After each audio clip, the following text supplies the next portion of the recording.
वैदिकी अमृत ध्यान साधना प्रभात सत्संग में आप सभी साधक साधिकाओं का, उपासक उपासिकाओं का हार्दिक स्वागत है। आइए पुनः आज की ब्रह्म वेला में, आज के ब्रह्म मुहूर्त में भी हम उस महान प्रभु सच्चिदानंद परमेश्वर के अनंत गुणों का गान करते हुए जीवन में उस महान प्रभु की कृपाओं को अनुभव करें। संसार और शरीर में, जीवन और जगत में भगवान की व्यवस्था को देखें, जो हम सब के लिए प्रभु ने व्यवस्था कर रखी है, हम सबके कल्याण के लिए कर रही है।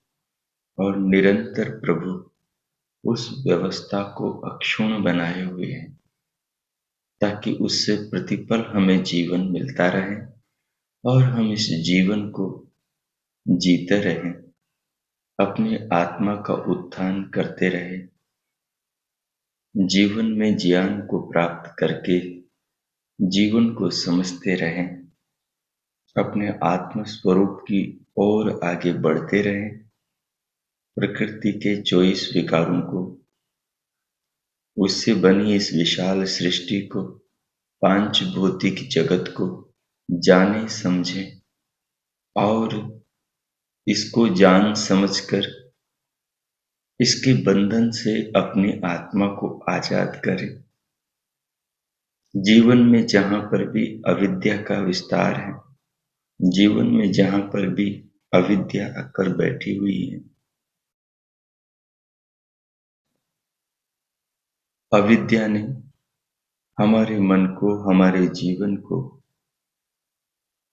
जो आहत कर रखा है, जिसके कारण हम तमाम प्रकार के दुखों का जीवन में अनुभव करते हैं, उस अविद्या के पंख से, कीचड़ से, उसके पंजों से, उसकी पकड़ से अपनी आत्मा को आजाद कराने का प्रयास करना है। भगवान ने जो जीवन की व्यवस्था कर रखी है, भगवान ने जो इस देह में आत्मा के बने रहने के लिए संसार के अंदर अनंत व्यवस्थाएं कर रखी हैं, प्रभु की उन व्यवस्थाओं को देखेंगे, प्रभु की उन व्यवस्थाओं में अपने जीवन के कल्याण को देखेंगे, प्रभु की उन व्यवस्थाओं में प्रतिपल मिल रहे हमारी देह को, भोजन को देखेंगे, जलवायु अपनी आकाश को देखेंगे। भगवान की व्यवस्था से हमारे शरीर को, जो इस जीवन को जीने में, आत्मा के देह में बने रहने में जो नाना सुविधाएं, व्यवस्थाएं प्राप्त हो रही हैं, नाना पदार्थों के रूप में वस्तुएं प्राप्त हो रही हैं, उन पर हम विचार करें, उन पर विचार करेंगे और जीवन में उस तत्व को अनुभव करेंगे कि प्रभु कैसे हम पर अनंत कृपाएं निरंतर किए जा रहे हैं। जिनका हमें बोध ही नहीं है, जिनका हमें मालूम ही नहीं है कि वो तो कृपाओं की वर्षा किए जा रहे हैं और हम संसार में ही रमे हुए हैं। हम संसार की वस्तुओं में ही अपने आप को आकंठ डुबोए हुए हैं। हमारे ख्याल में, हमारे विचार में, हमारे जीवन व्यवहार में, हमारे सुबह से शाम तक के पूरे दिन में केवल प्रकृति है, प्रकृति के विकार हैं, सृष्टि है, सृष्टि के विकार है, पांच भौतिक वस्तुएं हैं, देह की सुख सुविधाओं के सामान है, इंद्रियों के विषयों का ही एकत्रीकरण है। हम आत्मा के हित के लिए कितना सोचे हैं। हम जिन चीजों से अपने शरीर को सुख पहुंचा रहे हैं उसके पीछे ईश्वर की व्यवस्था को हमने कितना देखा है। हम यदि अपने जीवन का, अपने अतीत का अवलोकन करेंगे तो हम पाएंगे कि हम सुबह से शाम तक जी रहे हैं। सुबह से शाम तक प्रभु की ऑक्सीजन, प्रभु की प्राणवायु से हम अपने जीवन को धारण कर रहे हैं। हर पल नई श्वास आती है और हमें जीवन देके जाती है। हर पल ऑक्सीजन वृक्षों से बन रही है और हम सबके जीवन को टिकाए रखने में हमारी मदद कर रही है। ऑक्सीजन तो जड़ है, हवा तो जड़ है, ये पेड़ पौधों के शरीर सबके जड़ हैं, ये जल अग्नि वायु आकाश सब जड़ है, ये नदियां सागर सरिताएं आकाश बादल चांद सूरज सब जड़ हैं, ये पत्थर पहाड़ पर्वत सब जड़ हैं, ये वृक्ष पौधे लताएं औषधियां वनस्पतियां फल फूल कंद मूल ये सब सब्जियां सब ये जड़ हैं। ये अपने आप कैसे कुछ कर सकते हैं? कुछ भी तो नहीं कर सकते। इनके पीछे जो बैठा चेतन है, जैसे हम अपने शरीर में बैठे हैं तो अपने शरीर में सारी क्रियाएं हो रही है, तो प्रभु संसार में बैठे हैं तो संसार में क्रियाएं हो रही है। हम शरीर को चला रहे हैं क्योंकि हम शरीर में हैं। हम जब शरीर से निकल जाएंगे तो फिर शरीर नहीं चलेगा, न आंखें खुलेगी, न कान सुनेंगे, न पांव शरीर को लेकर आगे बढ़ेंगे, न हाथ कुछ कर्म करेंगे शरीर के लिए। शरीर में कुछ भी नहीं होगा। ये सब ईश्वर की व्यवस्था के कारण शरीर में हो रहा है ना।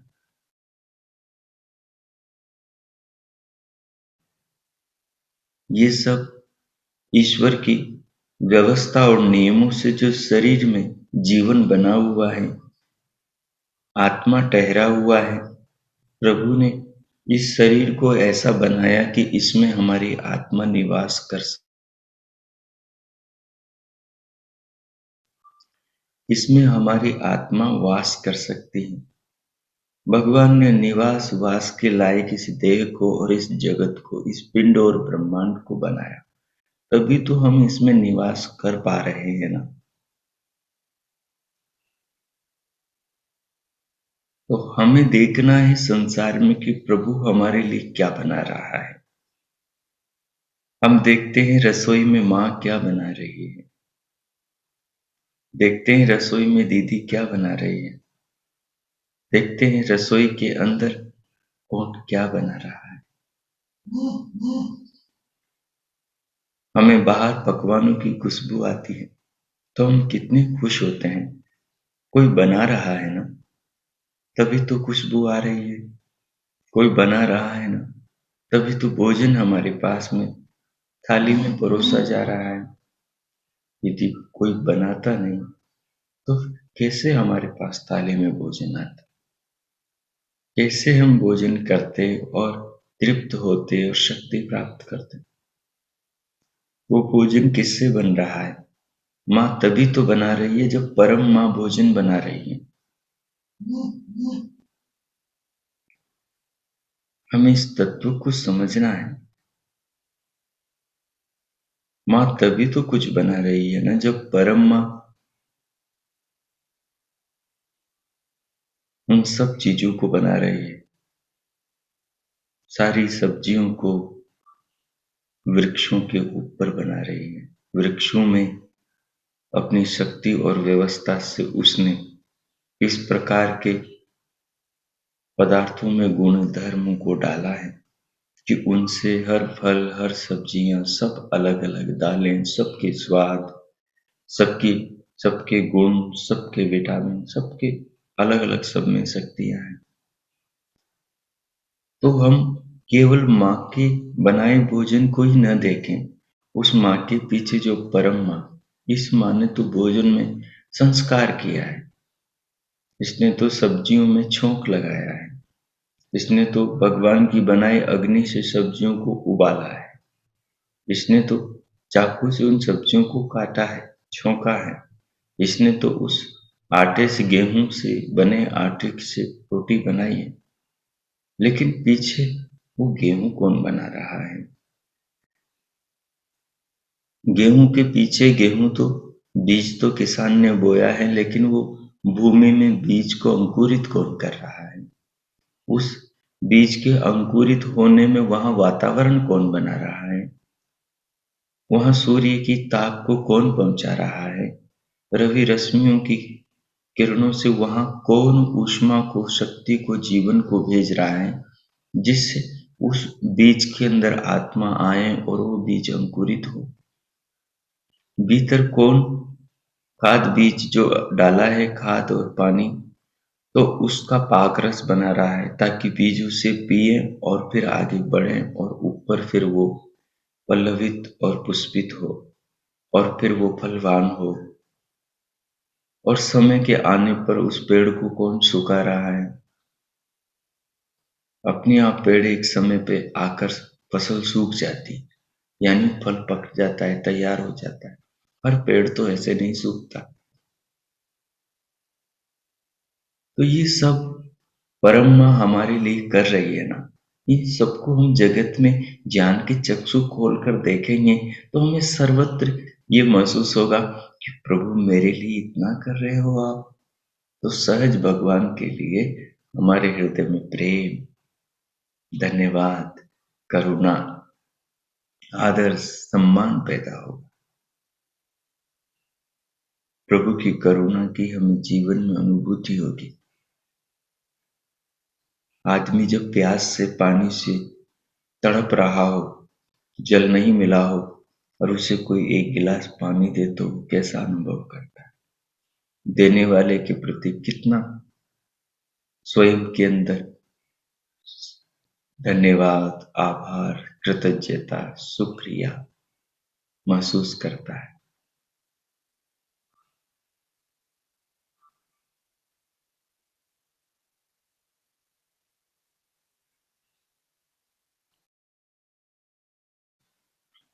तो जीवन में और जगत में, शरीर में और संसार में हमें प्रभु के प्रेम को देखना है। हमें प्रभु की करुणा को, प्रभु के स्नेह को, उनकी अनुकंपा को देखना है। हम जगत में झांके कि प्रभु हमारे लिए क्या कर रहे हैं। जब हमें बोध होगा कि सारा कुछ जिसके पीछे हम भाग रहे हैं, वस्तुतः वो सब तो प्रभु ही कर रहे हैं हमारे लिए। संसार में ऐसी कोई वस्तु नहीं जो भगवान की व्यवस्था के बिना हमारे पास में बनकर आई हो, चलकर आई हो, किसी के द्वारा पहुंची हो। आप ज्ञान चक्षु से देखो तो सही संसार के अंदर कि ऐसा क्या है जो भगवान की व्यवस्था के बिना बना हो।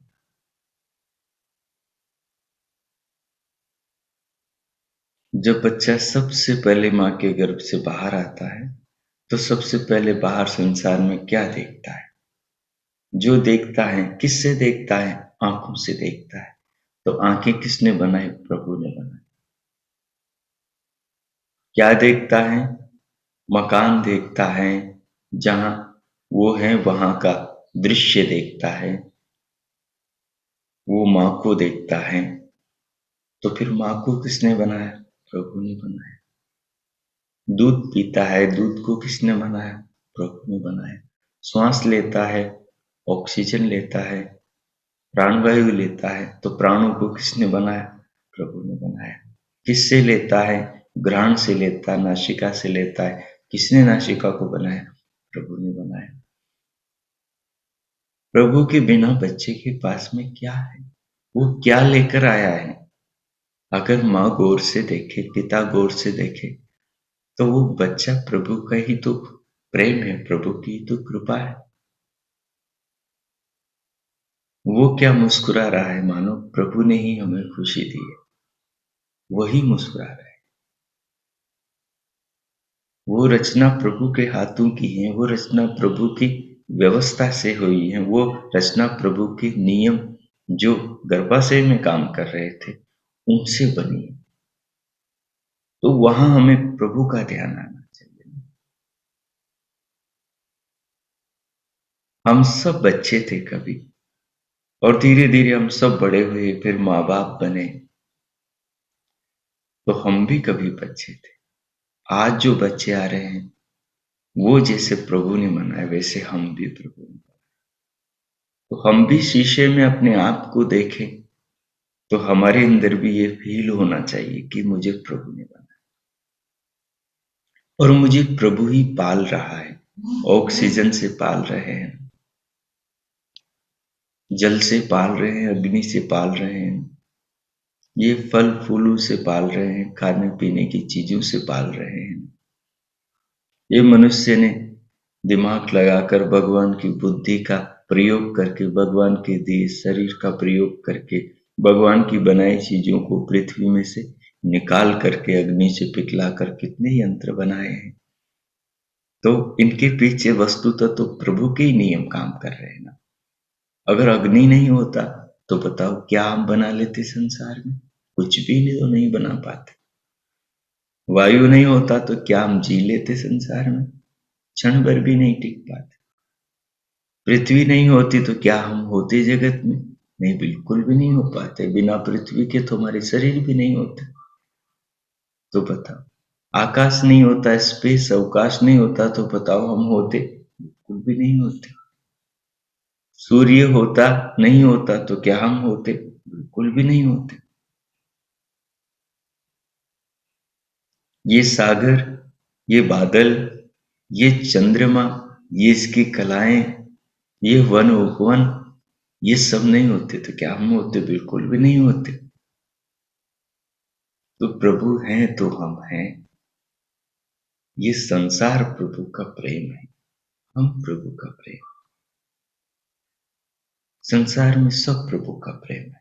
हम सब बच्चे भगवान के, हम सब का पिता वो जगत पालक, स्वामी, विधाता, विश्व का आधार, वो महान प्रभु सर्वशक्तिमान सच्चिदानंद परमेश्वर है।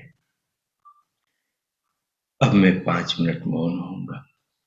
आप 5 मिनट अब अपनी बुद्धि विवेक से इन सब चीजों पर विचार करना है जो मैंने अभी आपको भाव दिए। इन भावों पर आपको चिंतन करना है और स्वयं के चिंतन से प्रभु से जोड़ना है स्वयं की आत्मा को। अब तक आप सुन रहे थे, अब स्वयं विचार करें और प्रभु में उतरते चले जाए। इस समय के जो ब्रह्म वेला की इस पावन चिंतन के जो संस्कार पड़ेंगे अपने हृदय पर, अपनी आत्मा पर, ये बड़े अद्भुत होंगे। यही हमारे आत्म कल्याण करने वाले, यही हमें पुण्य पथ को दिखाने वाले, यही हमें आत्म कल्याण की ओर ले जाने वाले, यही हमारे सांसारिक जीवन को स्वर्गमय बनाएंगे, यज्ञ की तरह यज्ञमय बनाएंगे, यही हमें कल्याणकारी बनाएंगे। तो अब इन पर आप ध्यान में चिंतन करेंगे। मैं 5 मिनट मोर ओ कीजिए।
ओ, ओ,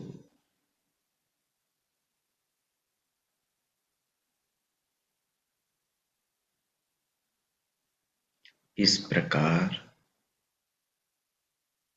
प्रभु की कृपाओं को जगत और जीवन में, शरीर और संसार में देखते विचारते हुए अपने अंतःकरण को भगवान के पावन भावों से संस्कारित करते हुए, पावन पवित्र करते हुए, अब भगवान ने जो हमें जीवन में दिया है, दिए जा रहे हैं, उसे अनुभव करते हुए, श्वास को, शरीर को, जीवन को अनुभव करते हुए प्रभु के नाम का मानसिक रूप से 3-4 मिनट तक जप जपना है। भगवान के नाम का जप करते हुए, जप का जो अर्थ है कि प्रभु सर्वरक्षक है, जिसका अभी आपने चिंतन किया था, उसे अनुभव करना है, बोलना नहीं है। जो अभी चिंतन किया उसे अनुभव करना है। मैं मौन होता हूं, आप कीजिए।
प्रभु नाम का मानसिक जप करते हुए भगवान की कृपा, जीवन को और प्रभु के प्रेम, इस श्वास को अनुभव करें। आते जाते प्राणों को अनुभव करें और मन में भगवान के प्रति धन्यवाद के, कृतज्ञता के भाव जगाएं। जो आपने अभी चिंतन किया था, उस चिंतन का भाव अपने भीतर लेकर आए। चिंतन नहीं करना है, उस भाव में रहना है और रहते हुए प्रभु के नाम का मानसिक जप करना है।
ओ, इस प्रकार पहले चिंतन, फिर उसके बने भाव के साथ भगवान के निज नाम ओम का मानसिक जप करते हुए श्वास और शरीर को अनुभव करते हुए प्रभु की भावना बनाकर प्रभु के उपकारों को अनुभव करते हुए ईश्वर का धन्यवाद करते हैं। अब प्रभु का धन्यवाद करते हुए स्वयं को भीतर से बाहर लाएं और बाहर आकर स्क्रीन पर देखें और पुनः वो जो जीवन की प्रक्रिया है जिसमें महर्षि कण्व मुनि का महान उपदेश है, जीवन को जीने का जो वैदिक ढंग है, ऋषियों का जो जीवन के निर्माण में जो जीवन की शैली है, उसको पुनः हम समझने का प्रयास करेंगे कि हमारे पूर्वज किस प्रकार के जीवन को जिया करते थे और वो किस प्रकार की इच्छा भगवान से रखा करते थे। तो हमें भी उस प्रकार के जीवन को जीने का प्रयास करना है और उस प्रकार की इच्छाएं अपने अंदर, भावनाएं अपने अंदर उत्पन्न करनी। जब हम उस प्रकार की जीवन शैली को अपनाएंगे और उस प्रकार की भावनाओं को अपने भीतर पाएंगे तो हम हमारे पूर्वजों की तरह ही उस महान लक्ष्य तक पहुंच पाएंगे जिसे पाकर हमारे पूर्वज धन्य हो गए, जिन्होंने अपनी अनुभूतियों को अपने शास्त्रों में लिखा। हम भी उन अनुभूतियों तक इस जीवन में पहुंचकर धन्य हो सकेंगे। सो आइए महर्षि कण्व मुनि के ईशोपनिषद के 15वें श्लोक पर पुनः विचार करते हैं। श्लोक मेरे साथ आप भी अपने मन में गुनगुनाइए। हिरण्मयेन पात्रेण सत्यस्यापि हितं मुखम् तत्त्वं पूषन्नपावृणु सत्यधर्माय दृष्टये। हिरण्मयेन पात्रेण सत्यस्यापि हितं मुखम् तत्त्वं पूषन्नपावृणु सत्यधर्माय दृष्टये।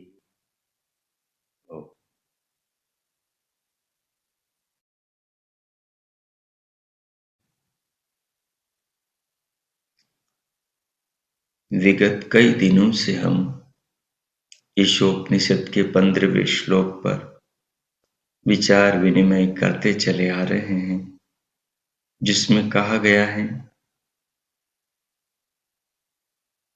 भगवान से प्रार्थना करके एक उपासक एक उपासिका साधक साधिका कहती है प्रभु से कि प्रभु हिरण्मयेन पात्रेण सत्यस्यापि हितं मुखम्।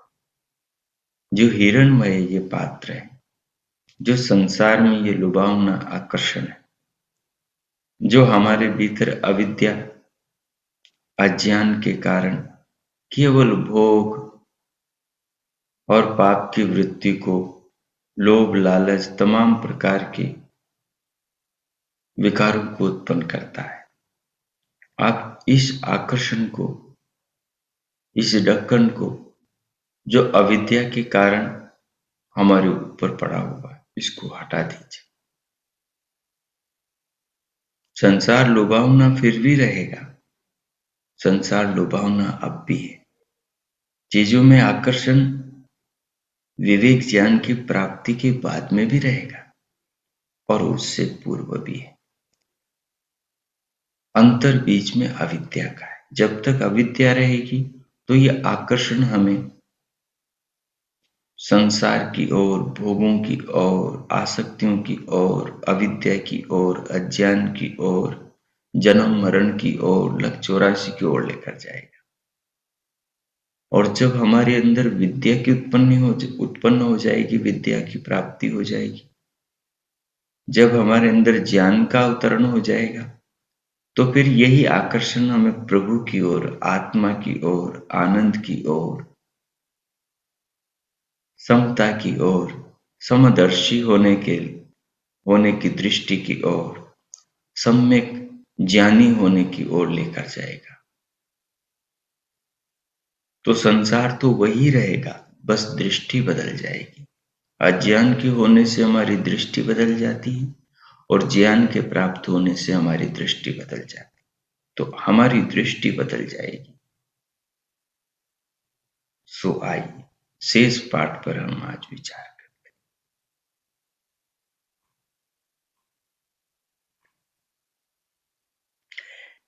कहते हैं ऐसे ही अनित्य को नित्य समझना, असुचि को सूची समझना, दुख को सुख समझना, अनात्मा को आत्मा समझना, ये सब असत्य है। ये सब असत्य है।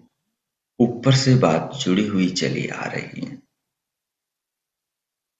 बात कहां से जुड़ी है कि चोर को कोई अस्ते का उपदेश दे, ईमानदारी का उपदेश दे, तो वो समझता है कि इसके बिना मेरा काम कैसे चलेगा, मैं तो भूखा मर जाऊंगा, बिना बेईमानी के तो काम ही नहीं चलेगा, जीवन का गुजर बसर ही नहीं होगा, मैं मालदार कैसे बनूंगा बिना चोरी के, चोरी से ही तो मैं धनवान बना हूं, बेईमानी से ही तो धनवान बना हूं।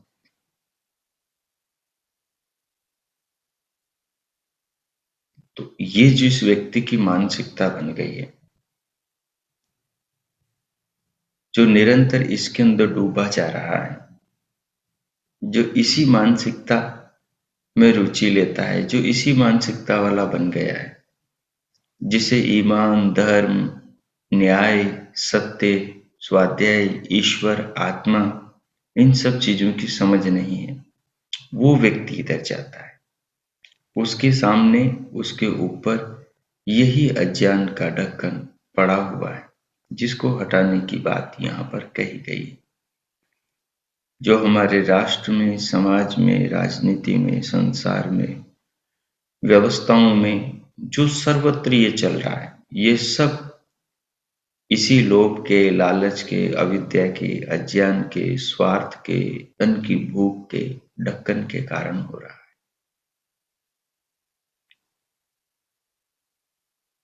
वास्तव में अपने परिश्रम की कमाई पर संतुष्ट रहना ही वास्तविक सत्य है। ऐसे ही अनित्य को नित्य समझना। संसार सब अनित्य है, शरीर अपना अनित्य है, आज है कल नहीं होगा,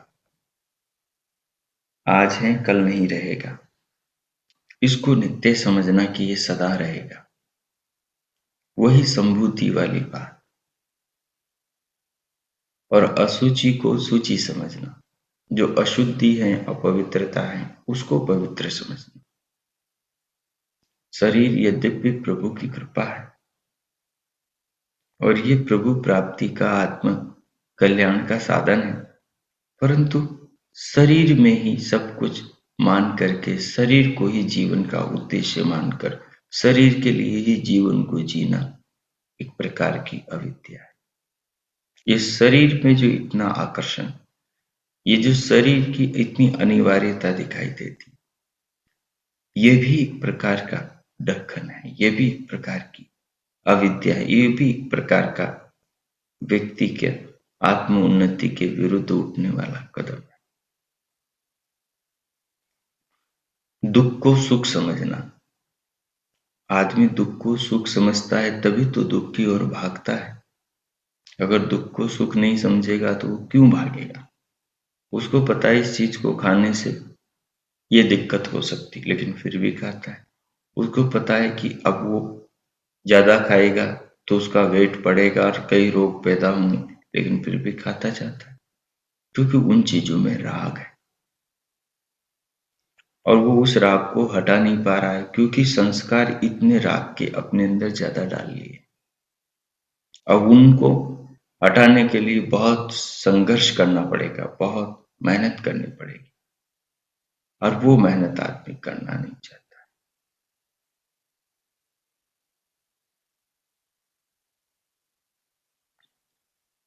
तो ये जो मेहनत नहीं करना चाहता है और उन्हीं चीजों में आसक्त हो, वही अविद्या है, यही ढक्कन है जो आत्म उन्नति, आत्म कल्याण में बाधक है। इसी ढक्कन को हटाने की बात प्रार्थना में साधक परमात्मा से कह रहा है।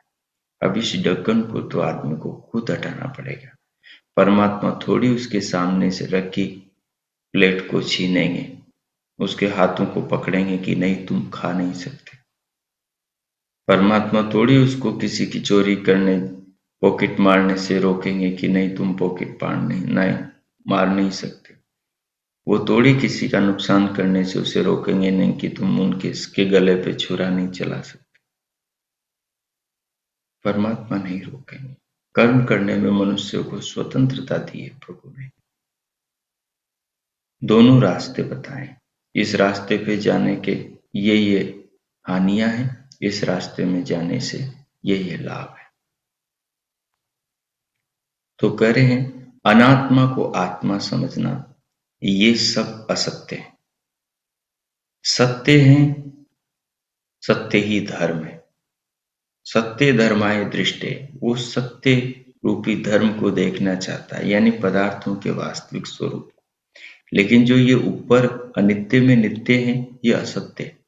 अशुचि में शुचि देखना है, ये असत्य है।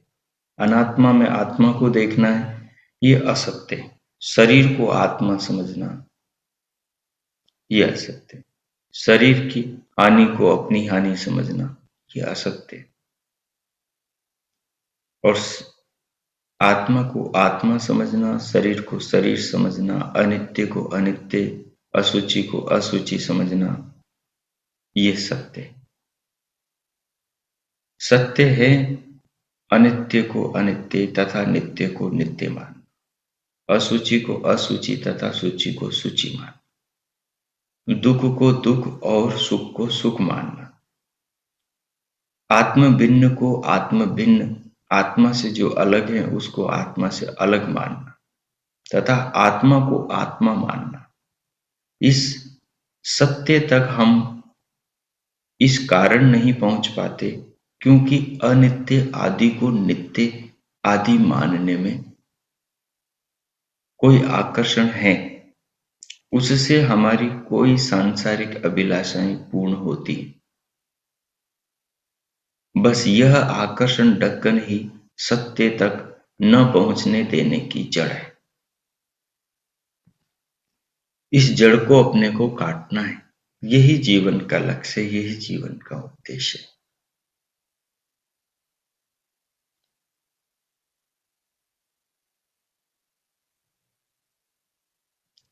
इस जड़ को हम ध्यान के द्वारा काट सकते हैं।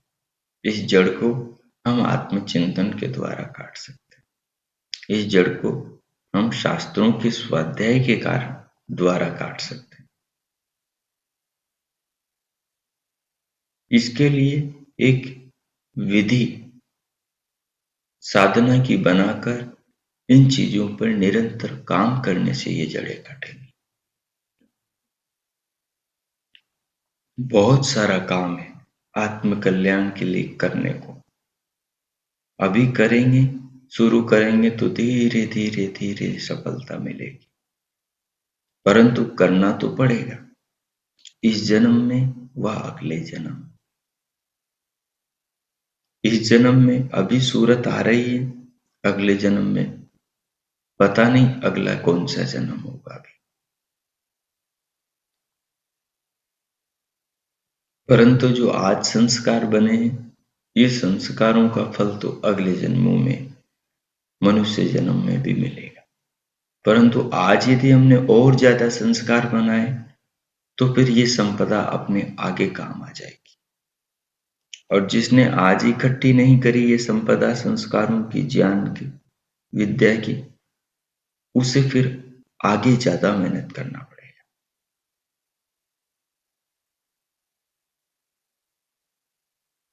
तो इस प्रकार इन पर विचार करते हुए, चिंतन करते हुए, इस श्लोक को अपने जीवन का मार्गदर्शक सूत्र समझते हुए इस पर चिंतन करें, मंथन करें, जीवन के खोए पाए का हिसाब लगाएं।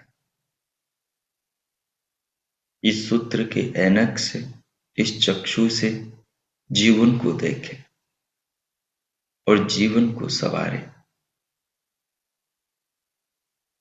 गलतियों को हटाएं और ठीक राह चुनकर उस पर चलें।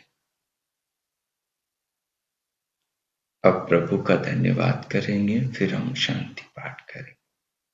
1 मिनट के लिए शांत होकर भगवान का धन्यवाद करें, मन ही मन। प्रभु से प्रार्थना करें कि हमारे जीवन को ऐसा बनाइए, उसके लिए हमें प्रेरणा और ज्ञान दीजिए और हमें ऐसी बुद्धि प्रदान कीजिए कि हम इस जीवन का सदुपयोग करें, हम अनजाने में भी गलत राह पर न जाएं और अपनी ओर से भी अपना पूर्ण योगदान इस कार्य के लिए करने का भगवान के सन्मुख संकल्प कीजिए। अब मैं मौन होता हूँ। 1 मिनट आप प्रभु से जुड़कर भगवान के प्रति अपनी भावना प्रस्तुत कीजिए और प्रभु का धन्यवाद कीजिए। ओ कीजिए।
ओहो।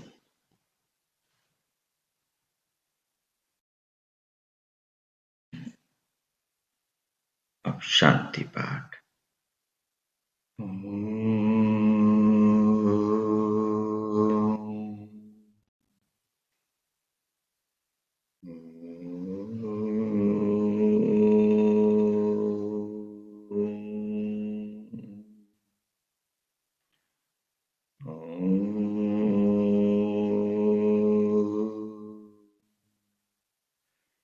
शांति शांति शांति।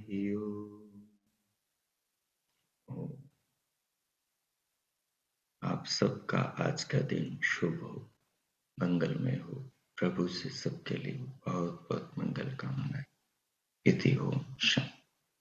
हम सब जीवन के कल्याण के इस महान पथ पर चले, अपना आत्म उत्थान करें, परिवार समाज देश राष्ट्र का कल्याण करें, जीवन को वैदिक पद्धति के अनुसार जिए और अन्यों को भी अपने जीवन से प्रभावित और प्रेरित करें। हम सुखी हो, हमारा परिवार और हमारा समाज सुखी हो, सबके अंदर आर्य बनने की, वैदिक जीवन शैली को जीने की भावना प्रज्वलित हो, सबका मंगल हो। पुनः बहुत बहुत शुभकामनाएं। इति ओम। नमस्ते आचार्य जी।